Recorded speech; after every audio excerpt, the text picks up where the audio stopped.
సాయుధ పోరాటం నుండి స్వరాష్ట్ర ఉద్యమం వరకు మన సంస్కృతి మన చరిత్ర గొప్పవి. సమ్మక్క సారలమ్మ నుండి జోగులాంబ వరకు, భద్రాద్రి రాముడు నుంచి కొమరం భీముడి వరకు అమరుల త్యాగాలు, హక్కుల ఉద్యమాల వంటి వాటితో తెలంగాణ గొప్ప చారిత్రక వారసత్వాన్ని కలిగి ఉంది. ఈ సంస్కృతిని చరిత్రకు పునరుజ్జీవనం జరగాలి. తెలంగాణ వచ్చి 10 ఏళ్ళైనా ఇప్పటికి మన రాష్ట్ర గీతము లేదు. ఉద్యమ కాలంలో ఉవ్వెత్తున స్ఫూర్తిని రగల్చిన జయ జయ హే తెలంగాణ జననీ జయ కేతనం గేయమే మన రాష్ట్ర అధికార గీతం కావాలని ఆనాడు ఆశించాం.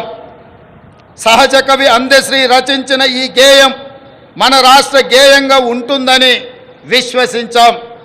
ప్రజల ఆకాంక్షల మేరకు ఈ పర్వదినాన జయ జయ హే తెలంగాణ గీతాన్ని రాష్ట్ర అధికార గీతంగా సగర్వంగా మా ప్రభుత్వం ప్రకటిస్తున్నది. చిహ్నం ఒక జాతి చరిత్రకు అద్దం పడుతుంది. జాతి చరిత్ర మొత్తం నిక్షిప్తమై ఉండేది చిహ్నంలో మాత్రమే. తెలంగాణ అంటే ధిక్కారం, తెలంగాణ అంటే పోరాటం. రాష్ట్ర అధికారిక చిహ్నంలో అది ప్రతిబింబించాలి.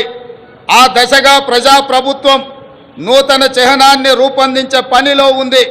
వివిధ వర్గాల నుంచి వచ్చిన సూచనలు, సలహాలు పరిగణలోకి తీసుకొని రాష్ట్ర నూతన చిహ్నాన్ని రూపొందించే పనిలో ఉన్నాం. అదేవిధంగా మిత్రులారా, ఉద్యమ సమయంలో ప్రజలు టీజీ అనే ఇంగ్లీష్ అక్షరాలను తెలంగాణకు సంక్షిప్త అక్షరాలుగా నిర్ధారించారు. యువత తమ గుండెలపై టీజీ అని పచ్చబొట్లుగా పొడిపించుకున్నారు. వారి ఆకాంక్షల మేరకు టీఎస్ స్థానంలో టీజీని పునరుద్ధరిస్తూ ప్రభుత్వం నిర్ణయం తీసుకున్నది. జననీ జన్మభూమిస్య స్వర్గాదపి గరీయసి అంటే జన్మనిచ్చిన తల్లి, జన్మనిచ్చిన భూమి స్వర్గం కంటే గొప్పవని అర్థం. తెలంగాణ తల్లి 4 కోట్ల ప్రజల యొక్క ఆకాంక్ష ప్రతిరూపంగా ఉండాలి. ఆ తల్లిని చూస్తే మన కన్న తల్లి యాదిలోకి రావాలి. సగటు తెలంగాణ గ్రామీణ మహిళా రూపమే తెలంగాణ తల్లి ప్రతిరూపంగా ఉండాలి. తెలంగాణ తల్లి కష్టజీవి, కరుణామూర్తి. ఈ రూపురేఖలతో తెలంగాణ తల్లి రూపానికి పునరుజ్జీవనం జరగాలి. త్వరలో ప్రజల ఆకాంక్షలను ప్రతిబింబించేలా తెలంగాణ తల్లి రూపుదిద్దుకుంటుంది.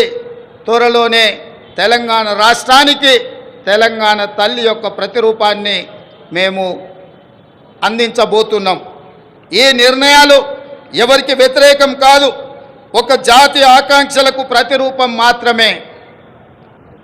అదేవిధంగా మిత్రులారా, తెలంగాణ రాష్ట్ర ఆర్థిక పునరుజ్జీవనం మేము అధికారం చేపట్టే నాటికి రాష్ట్ర ఆర్థిక వ్యవస్థ పూర్తిగా విధ్వంసమైంది. 7 లక్షల కోట్ల రూపాయల అప్పుల ఊబిలో తెలంగాణ కూరుకుపోయింది. శాసనసభలో శ్వేతపత్రము పెట్టి వాస్తవాలు ప్రజల ముందు ఉంచాం. రాష్ట్ర సంపద పెంచి పేదలకు పంచడానికి ఆర్థిక పునరుజ్జీవనం జరగాల్సిన అవసరం ఉందని మా ప్రభుత్వం గుర్తించింది. మా ప్రభుత్వం ఆ దిశగా ప్రయత్నం